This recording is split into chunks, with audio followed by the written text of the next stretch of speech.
एका मोठ्या लाकडाच्या गोदामात एक कामगार काम करत होता.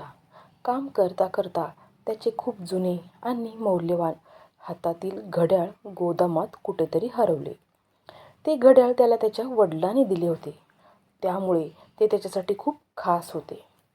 त्याने संपूर्ण गोदामात शोध घेतला. लाकडाच्या ढिगाऱ्याखाली, कोपऱ्यात सगळीकडे बघितले, पण घड्याळ काही सापडले नाही. तो खूप अस्वस्थ झाला.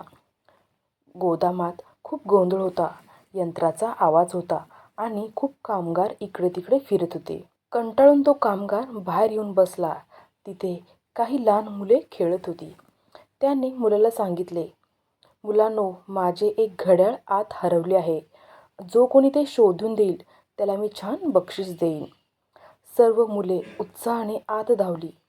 अर्धा तास झाला मुलांनी कोपरानकोपरा शोधला, पण कोणालाच घड्याळ सापडले नाही.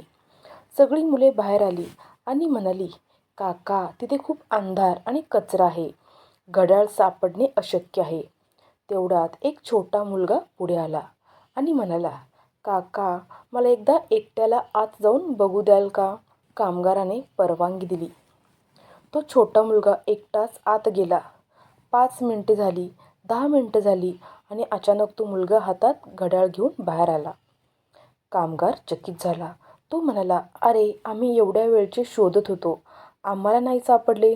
तुला इतक्या लवकर कसे काय मिळाले?" मुलगा शांतपणे म्हणाला, "काका, मी आत गेल्यावर काहीच केले नाही. मी फक्त एका कोपऱ्यात शांत उभा राहिलो. जेव्हा सगळीकडे शांतता झाली, तेव्हा मला त्या घड्याळाचा टिक-टिक असा आवाज ऐकू आला. मी फक्त त्या आवाजाच्या दिशेने गेलो आणि मला तुमचे घड्याळ कचऱ्याच्या खाली सापडले." तात्पर्य: आपल्या आयुष्यात जेव्हा खूप गोंधळ असतो, समस्या असतात, तेव्हा आपण सैरभैर होतो. अशा वेळी थोडे शांत राहून विचार केला तर प्रत्येक समस्येचे उत्तर आपल्याला नक्कीच ऐकू येतील. शांत डोके कोणत्याही संकटावर उपाय शोधू शकतो.